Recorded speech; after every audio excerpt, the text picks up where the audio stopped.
My name is Ronnie Simpson. I live in Portland, Maine, United States of America, and I will be sailing in the Global Solo Challenge 2027-2028. If anyone wants to learn more about my campaign or reach out to me directly, you can go to ronniesimpsonracing.com, or you can look me up on Instagram at CaptainRon_official. In the Global Solo Challenge 2023, you had to retire. What happened? Yeah, in the Global Solo Challenge 2023, I was racing around the world. I was in third place, and I was past Cape Horn, and unfortunately I dismasted in the South Atlantic off of Argentina, pretty far offshore off of Argentina. And unfortunately I had to not finish the race and get off the boat, unfortunately. And yeah, but we're back in 2027. So do you think the issue could have been prevented? You know, that's such a question I've asked myself so many times, is if something could have been done differently, or if this could have been prevented. But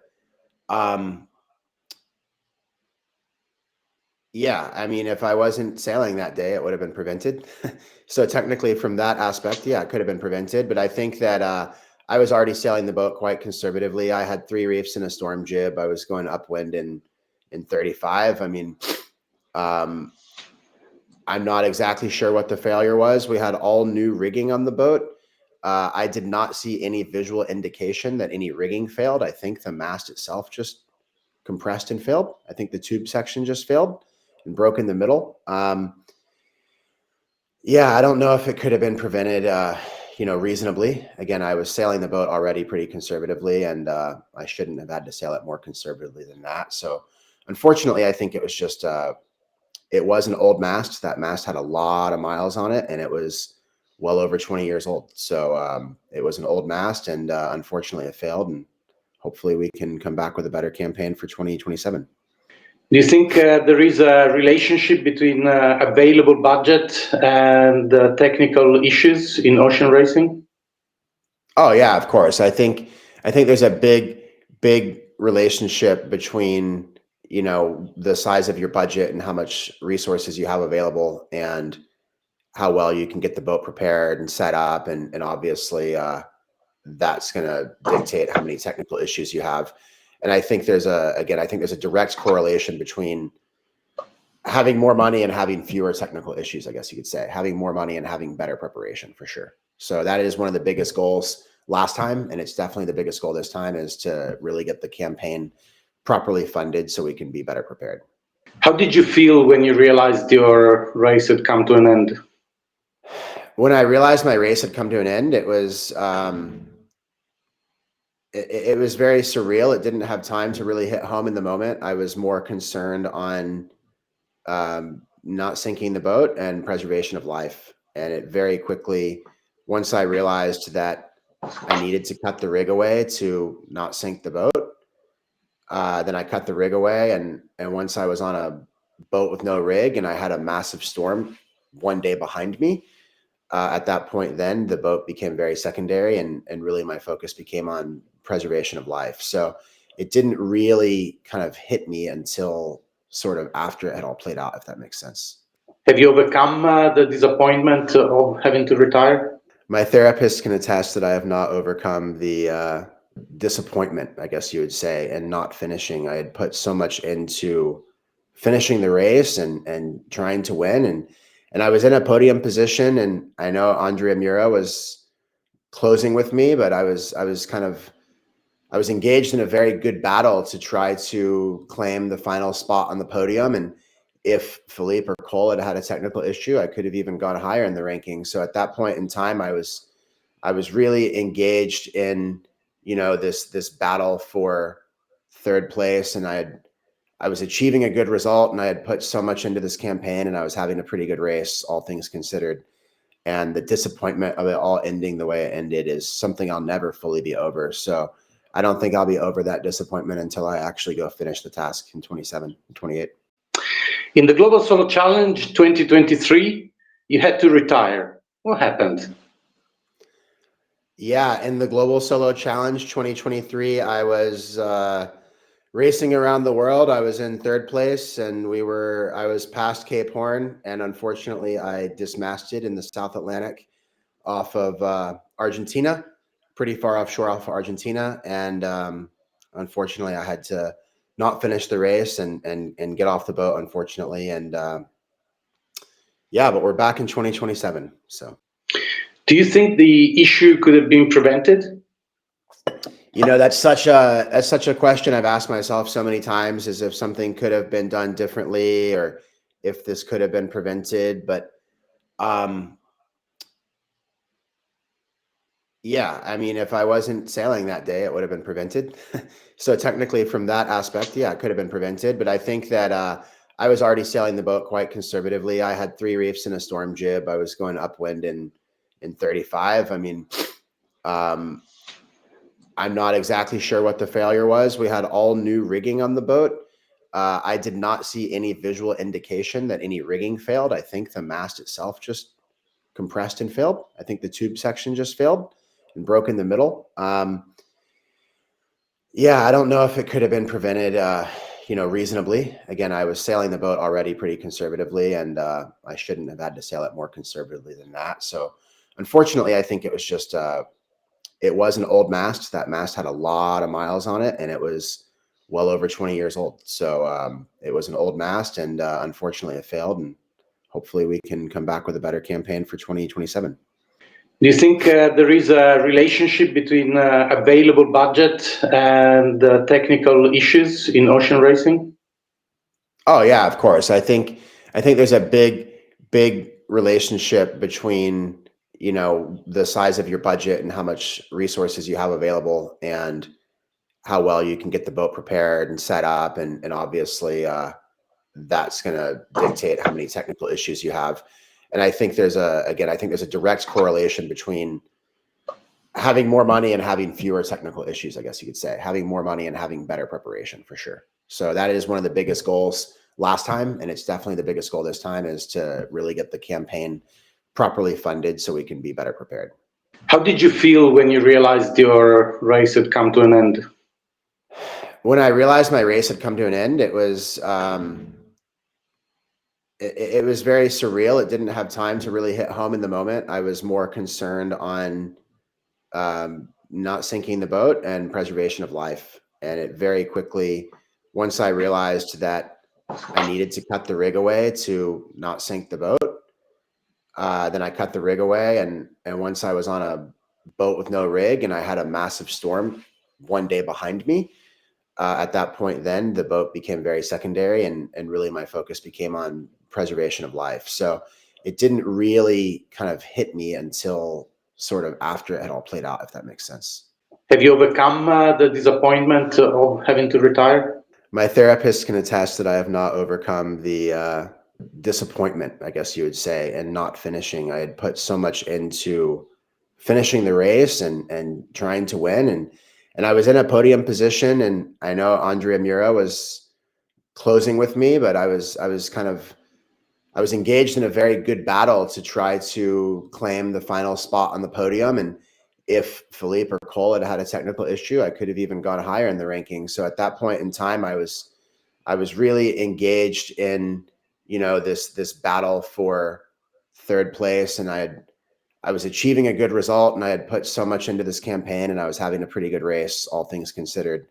And the disappointment of it all ending the way it ended is something I'll never fully be over. So I don't think I'll be over that disappointment until I actually go finish the task in 27, 28. What lessons did you learn from taking part in 2023 that you think will help you in 2027? There were some lessons learned. There were a lot of things that were really reinforced. And I think it's just so important to know how how critical preparation is, but not just, you can't just say preparation as far as, yeah, the deck fittings are all sealed up and it's not going to be leaky, and the rig is tight and you've got new rigging and all that. It goes so much further, to really be prepared. I think you need to have the whole apparatus. You need to have a bit of a team structure around you. You need to have the funding. You need to have someone on shore helping you with weather, because that is allowed in this race. You need to have someone helping you with media and public relations, especially if you are reliant on sponsors to help fund your race, which I will be. But you also need to just be mentally prepared. You need to have people help you prepare the boat so you're not starting the race completely exhausted and burned out. And I think that a lot of skippers started the race already very, very tired and burned out from prepping the boat. I was prepping the boat in the rain until 10 o'clock at night on the last night before the start. I was still prepping the boat on the last night. And it's not because we had put things off until the end. It was just because I didn't have the resources to have the boat, to have the manpower, to have the boat prepared earlier. And so I think there's a lot of lessons you can learn in just how important preparation is, but also how important, even before the preparation, it's finding the money for the race. It's so important to have enough resources to do this and to not be massively underfunded. But also there's a lot of things that are very humbling. I learned, for example, just so many miles of downwind sailing is just so difficult on the sails in relation to chafing on the masts and to chafing on the rigging. So that's one of the biggest lessons I learned was whatever you think you need to do for preventing mainsail chafe, you need to multiply that by like 5. You need to just look at that a lot more seriously, but also gear failure and autopilot drives and everything else. And in the grand scheme of things, my boat was very well prepared and performed very well. It was a couple of tiny things, but that's all it takes. A couple of tiny things can completely ruin your race and even kill you if you're doing something like this. So it's really, you cannot stress how important it is to have the boat well prepared, and the person that has the best well prepared boat is probably going to win if they can sail. So taking a step back, where does your passion for sailing come from? I think my passion for sailing eventually started that I am always drawn to the ocean, and I am a surfer. I love feeling the boat surfing along on the waves. I'm an environmentalist. I love participating in a sport that's, is not fueled by huge fossil fuel burning engines, but it's fueled by the wind, and we have solar panels and hydro generators. And I even had a wind generator in my last race, and some people have hydrogen fuel cells, but it's very much aligned with, efficiency and being in touch with nature and renewable energy and sustainability. But it's also the competitive aspects. I love racing. I've raced everything my entire life, from bicycles to go-karts to even running on my feet when I was in high school, racing track or cross country.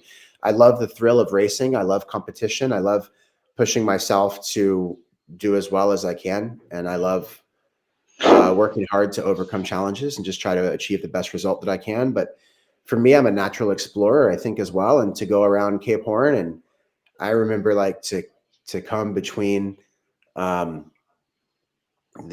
Lemaire Straits, to be like coming between the Lemaire Straits. I just thought, like, how am I in this remote, incredible place on Earth? It's such an incredible thing, I think, to sail around the world, and like jibing through the Canary Islands and jibing through all the different island groups and avoiding different islands off the southern part of New Zealand. It's an amazing, interesting way to travel the world as well, passing these places in the night that you'll never even see, but it doesn't mean that you didn't go there and have an experience there. And I'm captivated by it in so many ways. And for me, racing solo around the world is something that will never be satiated until I finish it. And then hopefully I'll want to go again. And what got you interested in solo sailing in particular? When I began sailing, I was 23 years old. Now I'm 40. So I began sailing 17 years ago, and it was 2008. It was a Vendée Globe year. And so basically I was new to sailing. And as I was new to sailing, I discovered this race called the Vendée Globe, and I followed the start and I followed the sailors, and I have been pretty hooked ever since. I just think it's the coolest thing ever. And I say big credit to you, Marco. You have created something that the first race was a success, but the second, third, fourth are only going to be so much bigger. And I think that when we look back at the end of the race in 28 or the end of the race in 32 or something, once the race has really matured, I think you're going to look back and realize that you've created something truly exceptional. But you've given people the chance to go do the Vendée Globe, basically. not all of us can afford the Vendée Globe, and not all of us want to race in the Golden Globe race, but to be able to go buy a fast old racer cruiser or an old class 40 and have an equitable shot to go give it a go in a modern, cool solo ocean racing platform against other good sailors with the world watching, it's an incredible thing. So I think it's an incredible race. And yeah, I say again, congratulations to you for creating it. And I'm very happy to be a part of it for the second time. Do you have a sailing hero? Oh man, I don't think I could say just one sailing hero. I follow the sport so closely, and I know a lot of the men and women that participate at the higher level and at this level. And I don't think I could say just one sailing hero. I mean, like maybe Francois Gabard or something, just because I just think he's so amazing and so incredible. But yeah, I can't narrow it down to just one. I appreciate and I respect and I admire all the men and women that have achieved so much in this sport. And I hope to follow in their footsteps and complete a solo nonstop lap of my own. What's your fondest memory when you were sailing? I think maybe the fondest memory for me was the beginning of the GSC, to be going around to Cape Finisterre and then going south, and then at that point, before several boats had retired, we still had several boats around me, and there was a big pack of boats going south, and I kind of had like the first night I had Cole off to my starboard side, and I had Ricardo and Juan Merides off to my port side, and we were kind of racing down the coast of Portugal, and it was for me, it was a dream realized that I'm an American citizen. So for me, I had to go over to Europe for the race, and I just had to pinch myself and say, I'm in this round the world race, single handed on an open 50 over in Europe.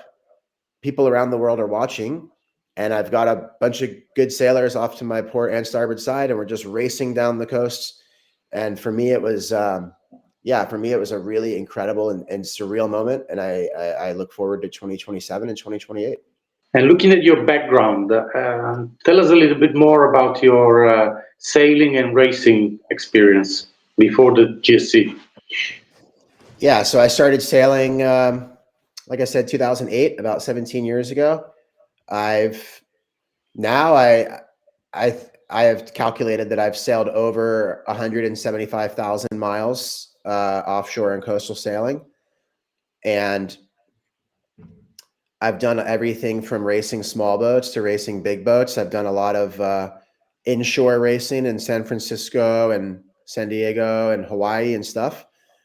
And then I really got into offshore racing. I've raced to Hawaii 6 times. 2 of those times were solo, and 4 of those times were on a fully crewed boat. But I've done the crossing back and forth to Hawaii 20 times now, and but I've done a lot of solo racing, like I said, twice to Hawaii, and I did a lot of solo racing in San Francisco Bay, and I've done a lot of solo cruising. I've cruised to the South Pacific twice. I used to live in Fiji, and I've done a little bit of sailing around Europe. I've done the Sydney Hobart. I've done some Mexico racing, California down to Mexico, but I've also done a lot of cruising. Like I said, I worked for a long time doing a lot of yacht deliveries. I still do a handful of yacht deliveries. Done some powerboat deliveries as well. So yeah, I've spent a lot of time on the water, and I've kind of, to some degree, I've done it all. I've done crewed racing and solo racing, but also deliveries and cruising. But also I've worked as a charter captain, and I used to teach sailing on small keel boats, and so I've done a lot of sailing in a lot of different capacities and a lot of different types of sailing. And I love the challenge of single-handed ocean racing, and I think it all complements very well, because if you can do all these different types of sailing, you inevitably learn from others, and you learn how different boats are set up, and you take little pieces where you say, I want to set my boat up this way, or I'm going to try to use this technique to help me get the kite down solo or something. And it might be a technique that you learned on a big crewed boat, but you can apply that technique to still depower the sail the same and get it down solo. So sailing is, it's one of the things I love about it, is that you can learn the basics of sailing in 20 or 30 minutes and you can spend the rest of your life getting better at it, because you're never going to master sailing ever. So you're always learning, and you're always learning, and you're always getting better. So no matter how much sailing you've done or how little you've done, there's always so much to learn. And I love that. When did your dream of completing a circumnavigation begin? My dream of completing a circumnavigation began before I began sailing. I think the dream of sailing around the world is what got me into sailing. And then once I got into sailing, like I said, I discovered the Vendée Globe, and I started competing in various regattas and stuff. And then, my dream became a little bit more concrete to race around the world. But I've dreamt of sailing around the world since before I started sailing, basically since I became conscious of sailing, which is, a couple of years before I actually started. And why did you choose the Global Solo Challenge in particular? I didn't really choose the Global Solo Challenge. The Global Solo Challenge kind of chose me. Back in 2022, I had a friend who owned my old boat, Sparrow Shipyard Brewing, the Open 50. So my old friend, Whitehall Stokes, he reached out to me, and, he had done a big voyage around Cape Horn on the boat, and he wanted to see the boat go to someone who could do the GSC. And he asked me if I was interested in doing the race, and I said that I was. And so the rest is history. And now that I did 80% of a GSC, but was unable to finish, the dream is only 10 times stronger now. So I have quite literally mortgaged my life to take out a loan and buy a Class 40 and try to go do it again. And how do you plan to prepare for 2027? Well, I've just purchased my boat right now, which is the Class 40 number 15, Koloa Maoli. It was sailed around the world in the first GSC by David Linger. So I purchased the boat from Dave in, we'll call it February. And so it's only April right now, and I live in Maine, so they don't really start putting the boats in the water until May. So I've never even sailed my new boat yet. But my boat will go in the water in May. I'll be out of town working when it happens, but then I'll get back in June. We'll put the rig in the boat, and I'll be sailing the boat in this summer, June, July, August, September, October. So I'll sail the boat for about 6 months this summer, or 5 months this summer. And then the main purpose of that is to learn the boats, learn what it needs, and do a lot of networking and connecting with sponsors and supporters and, youth sailing groups and all kinds of stuff, just to raise awareness for the campaign, and really just to do a lot of networking. And like I said, meeting sponsors and supporters, and getting some press for the campaign, getting ourselves in the media, going to some boat shows, etc. So the first summer, 2025, is about sailing the boat, learning the boat, and finding community, and therefore finding resources as well. And then in the winter of 25, so, in 8 months, in December of 25, we'll be having the boat in the shed here in Maine, and we'll start pulling the keel off. The big thing for us, the big question mark, is the keel, and if that keel can go another lap or not, and the rig as well. So we're gonna pull the keel apart and do as much research as we can. And then based on our budget, we're either going to put it back together and put it back in the boat, or replace it. And then we're going to hopefully be doing a lot of real sailing and training in my qualifier in 26, and then really optimizing the boat and buying new sails and putting money into it. And hopefully by then we're pretty well funded, and we can, afford to buy sails and a keel if we need, and that kind of thing. And really push the boat, train, optimize the boat, get qualified, get ready for the race. And then at the end of 26, pull the boat back out of the water for the winter, do a final refit. And then in a perfect world, I would like it to be that 2027 is just administrative and ticking the boxes and getting the new life rafts and making sure I have the medical training, but really not be preparing the boat. I'm hoping the boat is prepared when it goes back in the water in 27. I'm hoping the boat is basically ready. And then we're just ticking the boxes and hopefully actually able to enjoy this thing and not be working stressed out until the end. But I'd like to be able to enjoy it, and I want to go over to Europe and I want to stop 3 times on the way to Europe. I want to go to Newfoundland and the Azores. I want to stop in the Azores on the way to Spain. So I'd like to cruise the boat over to Spain, and I'd like to get to Spain as early as the visa would allow and actually spend 4 months there in Spain. And I'd like to eat ham and cheese and octopus and everything for 4 months and enjoy Spain, and then go sailing with sponsors and sailing with the community and taking the junior sailors out and taking journalists out and all this. I'd like to be in Spain for a good workup of just training and dialing in myself and getting mentally prepared and just really putting the finishing touches on things. So the good thing is that now we have twice as much time. I have a permanent home base now and a better boat than when I started the last one. So the way I look at it, we're already way ahead of where I started my last campaign. So I think we have kind of all the pieces necessary to execute a better campaign and be on the start line with a better boat that's better prepared and better funded, and with a skipper that's better prepared and in a better headspace as well. So yeah, I'm very optimistic that we can be very well prepared. But for anyone listening, that's the word you keep on hearing me say, is preparation. And there's just until you go do something like this, you realize, how much the details matter and how much the preparation matters. What do you think would be the biggest challenge this time around? Finding money, for sure. So I think it was the biggest challenge for me in the last time, and I think it'll be the biggest challenge for me the next time. And I think it's, some people are obviously in a different situation than others, but I would say that for most of us, that's the biggest challenge is finding the money. If you find the money, then you can bring in the resources around you that can help you get really well prepared. And so that's what we're working on now. What is your biggest fear? It can't go too much worse than rounding Cape Horn in 3rd place and then breaking the boat and almost dying and losing the boat. So I'm not really focused on what my biggest fear is. I'm fearful of everything, I'm fearful of not finding the money. I'm fearful of breaking the boat on day 1. I'm fearful of breaking the boat on day 106. I'm fearful of not making the start. I'm fearful of, crashing my car and breaking my leg and not partaking in the race. I mean, there's so many things that can derail a race like this. So it's, there's a lot of things that can trip you up. So it's like, on one hand, I'm fearful of a lot of different things that could happen. But on the other hand, I'm not fearful of anything, because you can't let those things stop you. If you were afraid of something bad happening in the Southern Ocean alone, you're going to use that fear to either keep you in check or to keep you on shore. And it's not going to keep me on shore. So my fear keeps me in check every day. That's, when I get scared of being overpowered, I put a reef in. When I get scared of getting out of control, I take the kite down. So when I get scared, it's about managing your fear and living. It's about managing risk and living in fear, essentially.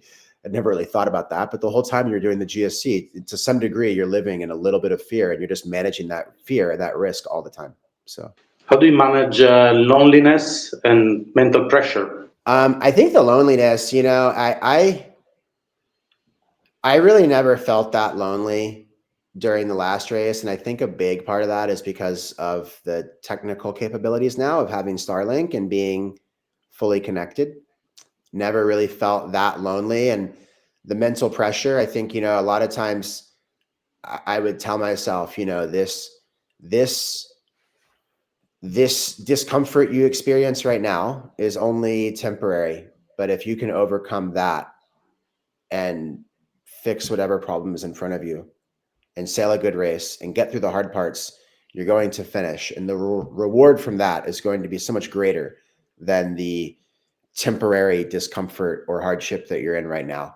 So whenever there is this mental pressure, you'll call it, or hardship or challenge, I just try to keep it in perspective. And it's something that's got to be done. No one ever goes into a solo around the world race expecting it to be easy. It's not something that, if you want to do something easy, then you won't leave your home. You'll stay at home, or you'll go on vacation or something like that. But no one tries to race an old race boat around Cape Horn expecting it to be easy. So it just comes with the territory, I think. What role do your partner, your family, your friends, and the support team play in a race like this?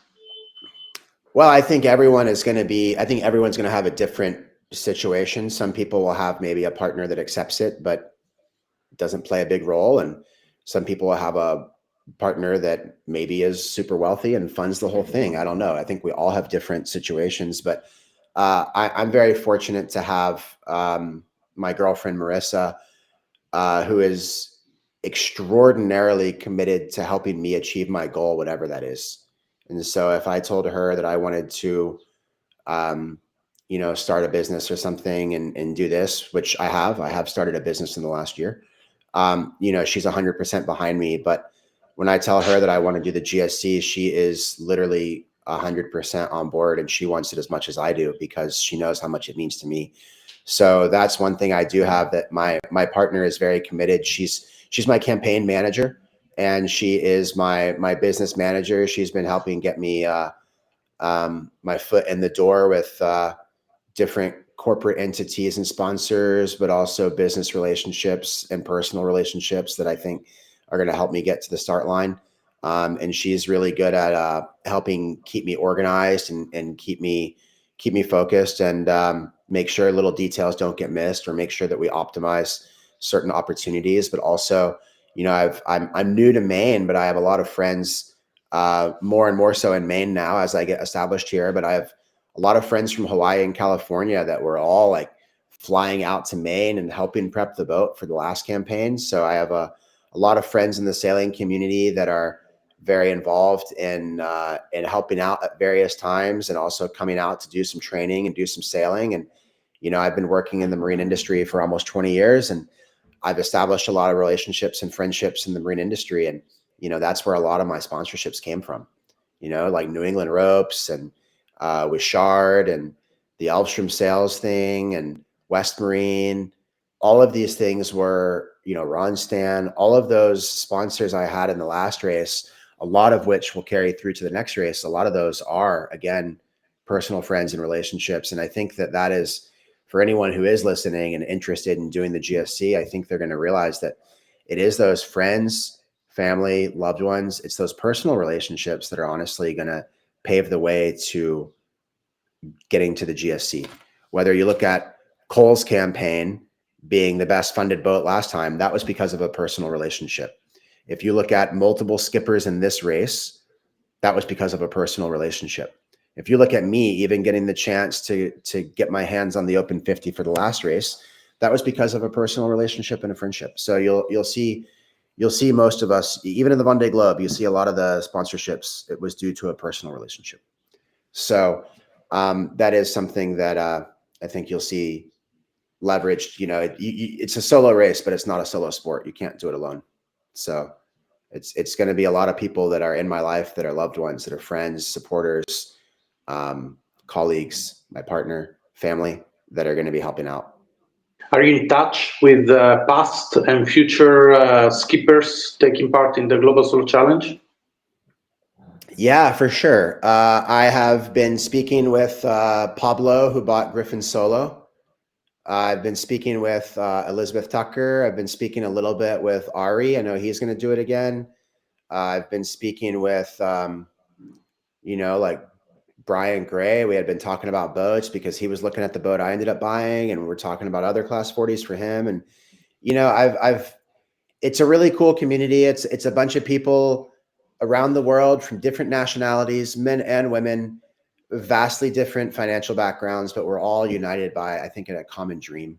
And ultimately, we all want to help each other. That was one great thing about the GSC, or even the top level, the Vendée Globe. You see the skippers; they have a lot of camaraderie between them. And the time that we shared in Spain, I think, was very special.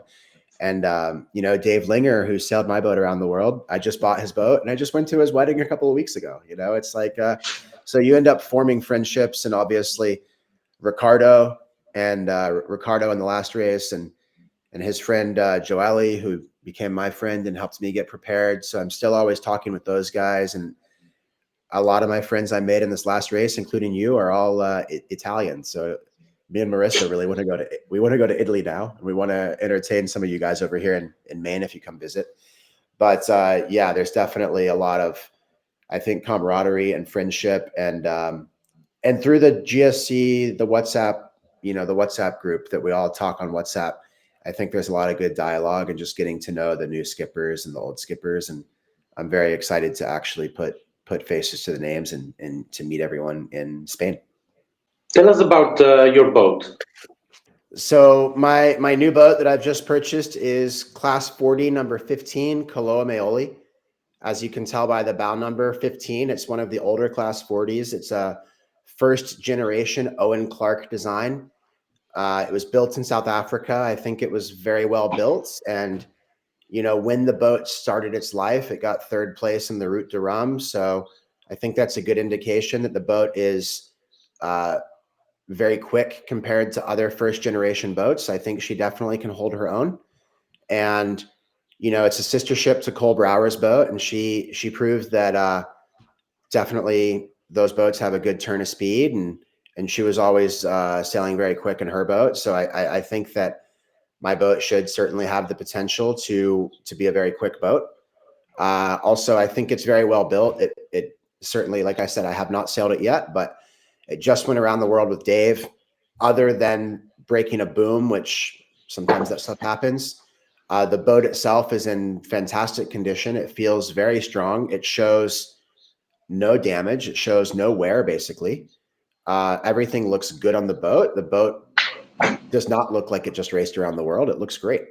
So I think the boat is a very tough boat. I think she'll be very quick. I think she feels very secure and comfortable, and I think it's going to be easy to handle for me. And I think we're going to have a great relationship. And the big thing though was that this boat, I wanted a Class 40 for the race, and this being a first generation boat, it was, relatively speaking, it was inexpensive compared to a lot of the other boats, newer boats.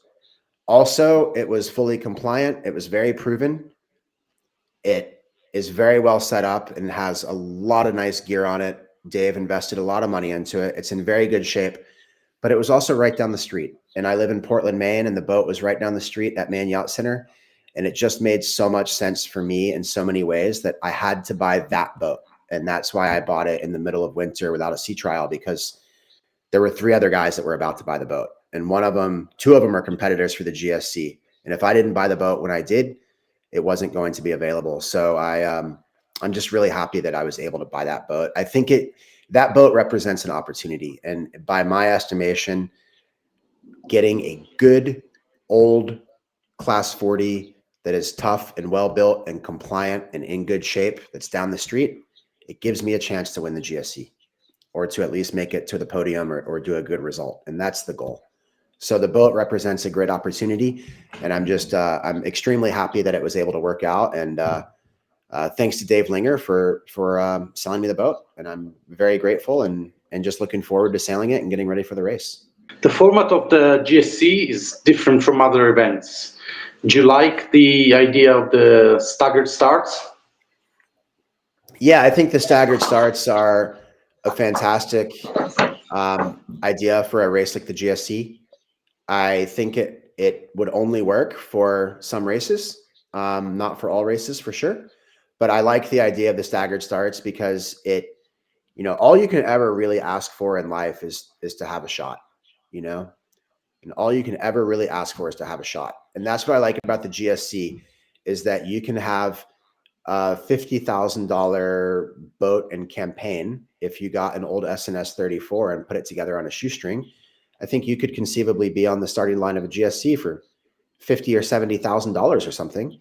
And if you had a good SNS 34 and it was prepared well, and you sailed it well, and you got really good weather because you started earlier as well, and you got the summer pattern, you could conceivably go win the race on the cheapest boat. I think it's possible.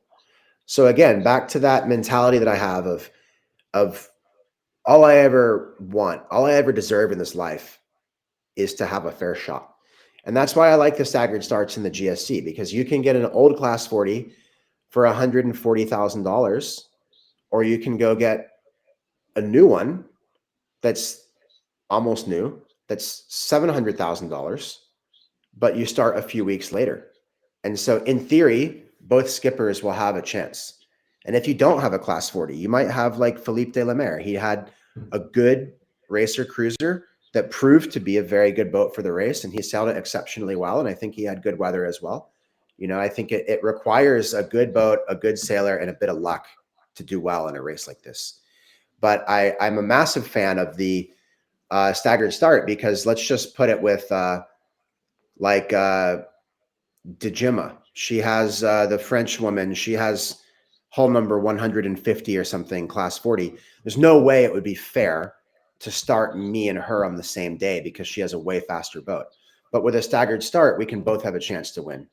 And so I think that I think the staggered start is great. And again, to your credit, I typically agree with most of your views on things.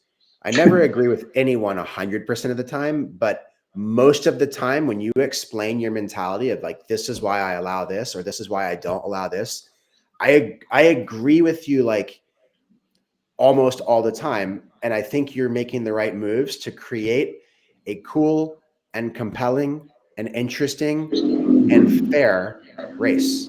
And so I think those are the keys to success. I think the race is going to be very successful because it gives a lot of boats a chance to win. Have you already found all the budgets that you need for your participation? No, I've definitely not found all the budget that I need for my participation in this race. I haven't really found any of the budget. I basically kind of like bought the boat and we're going to figure it out. So that's what we're doing. Just like the last one, when I got the last one, Whitehall gave me an old Open 50 and said, "Here's a boat with no money. Congratulations, go for it." Like, so that's kind of the boat up, the budget that's the bus that I'm in now, is that I have a boat and negative money because I still owe the bank for the boat. But yeah, again, I think that it's a dream worth pursuing. I think the GSC is an incredible race. It's an incredible vision. A lot of my past partners are very excited about the next race. And, my partner, Marissa, and a lot of my loved ones are very supportive and want to help out. And so I think that we'll get there for sure. And I think that we're going to have a good boat that's well prepared on the starting line. And I think we're going to have some good partners. And I've got some cool opportunities that I think are going to help us find the money. But I definitely don't have the budget yet, no. And will you be trying to involve the public to support you? Yeah, absolutely. I mean, I think that one of the biggest keys to success in my next GSC campaign is going to be public outreach and building community. So we're going to be doing a lot of speaking engagements. We're going to be doing some boat shows. I'm going to be linking up with some local sailing groups and nonprofits and taking juniors out sailing, taking kids out sailing, taking sponsors out sailing, taking partners out sailing. I'm a combat wounded veteran myself, and healing through sailing has always been something very near and dear to my heart. So I'll do a lot of work with U.S. Patriot Sailing and other veterans groups. We'll be taking veterans out sailing. But the big thing, again, with this, I think the key to success, both with finding the resources financially and otherwise, and manpower and, boatyard hookups and this kind of thing. The big thing is going to be, and sponsorships, free parts, free rope. That's going to all be building community. And so that's what this first year is about for us, is building community. And the next year, 2026, is really about preparing for the race. And then 2027 is about going and doing it. But for right now, this first year is about building community. And so, yeah, we're definitely going to be involved with the public, and I think you'll see the boat in the sailing media and out and about quite a bit in the next few years. Do you like the choice of Vigo for the 2027 edition? Yeah, I've not been over to Vigo yet. I do think it's a great choice. I think that I think A Coruña missed a golden opportunity. I feel like that, not to get too political or, but I do feel that kind of the ball got dropped there a little bit. I think the fact that we had 16 boats on the pontoon in Coruña, and we were right next to a yacht club, and we never even got invited over for a speaking engagement or for a dinner or for even to meet people. And like, you had a bunch of sailors. Some of them were already very well known, including myself and Andrea and Cole and Philippe and Ricardo. And, Juan Merides was very well known in Spain. He had done IMOCAs. the fact that we had a lot of Ari was very well known in Europe, and Dave. I mean, you had a lot of accomplished sailors and interesting people that were getting ready to go do something amazing, and we never even got invited to the yacht club in Coruña. And I think that the city of Coruña did not embrace the race as well as they could have. And I have not been to Vigo, but you seem very enthusiastic about more support from the city and the yacht club for the race. And so I think that's a huge addition as well. Plus the first day we had to go upwind into 35 knots for like 40 miles. If we started from Vigo, we would have just left and gone. So even then, makes it a bit more easy. I say that jokingly, but no, I'm looking forward to Vigo. I really enjoyed my time in Spain. I hope the city gets behind it, because the GSC is an incredible race to have in your backyard. And if you're the host port and you don't get behind it, it's just like, not as optimized as it could be. So I'm really looking forward to starting in Vigo. I know I think they started the Volvo Ocean Race there back in the early 2000s. And my partner and I are planning a Portugal surf trip and then a Vigo recon trip where we're going to go scout out the best handbars and the best place to stay and the best marine facilities. And we're going to go over to Vigo, I think, next year and scout it out. What does it mean, if anything, for you to represent your country in a global event? I mean, for me, it means quite a lot to represent, I think, the USA in a global event. I am an American. I am a veteran. I am very proud to be an American. I love my country, and I think it's a lot of fun. I'm never going to get the chance to go to the Olympics. I'm never going to get the chance to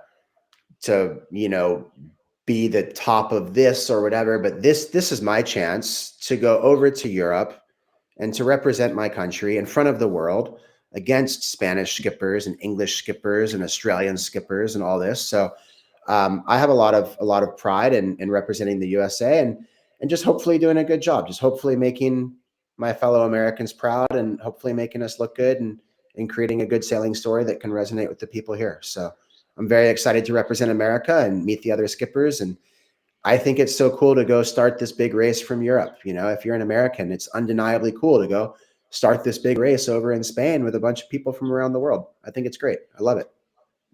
Do you plan to link your participation to a social message? Yeah, I'll definitely have my campaign links to, I think, multiple social messages.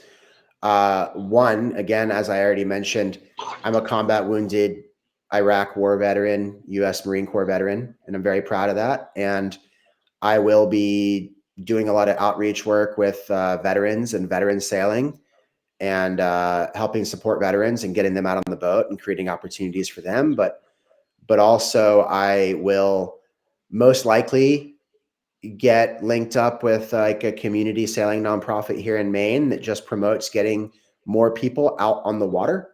That's something I believe very strongly in, is trying to grow the sport and see a lot of participation in the sport, and just continue to preserve sailing culture and get the next generation stoked on sailing, and try to also create opportunities and pathways so people don't get out of sailing, in their early 20s, but continue to keep on sailing.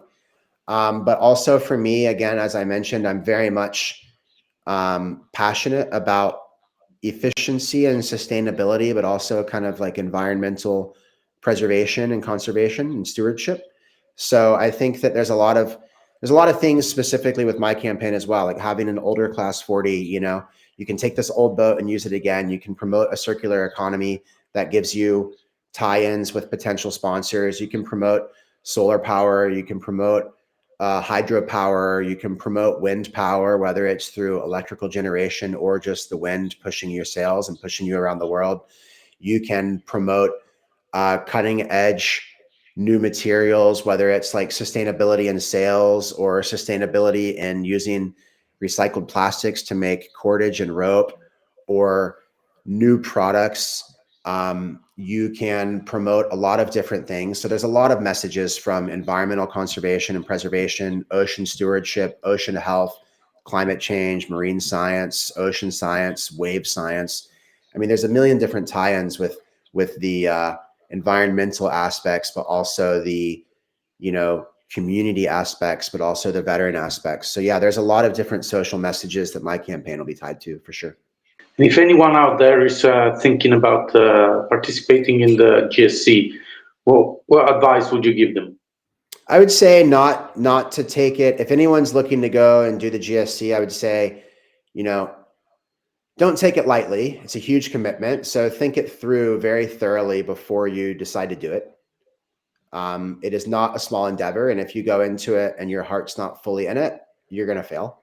So I think you see a lot of boats that maybe register for the race, but are never even that serious about actually doing it. So it's, you really need to think very seriously before you do it and make sure you're fully into it. But having said that, if you are fully into it, I think that you have created a pathway to where if someone truly wants to do it, I think that they can, with the right decisions, they can get the right boat and they can be on the starting line of the race, because it's a very achievable goal. It's a very realistic goal. And again, respect to you, you've created an outlet where it gives a lot of people the opportunity to go achieve that dream. Whereas the Vendée Globe is completely unrealistic for 99.9% of us. But to get an old SNS 34 and run a budget campaign and get on the start line, I think a lot of people could pull that off if they really tried. So it's anyone that wants to do it, I say think seriously about doing it and then go do it. I was always so inspired. I remembered Bernard Stam, the IMOCA skipper from Switzerland. It was in the middle of one of the Vendée Globes, and there was this article, and he said, "You get a boat and go do it." And it was like, yeah, okay. And it's cool when you hear those guys that are at the top and they say, "I did it. You can do it if you want to." And this is even more achievable. It's even more realistic for more people. I think the GSC creates a pathway for a lot of inclusivity.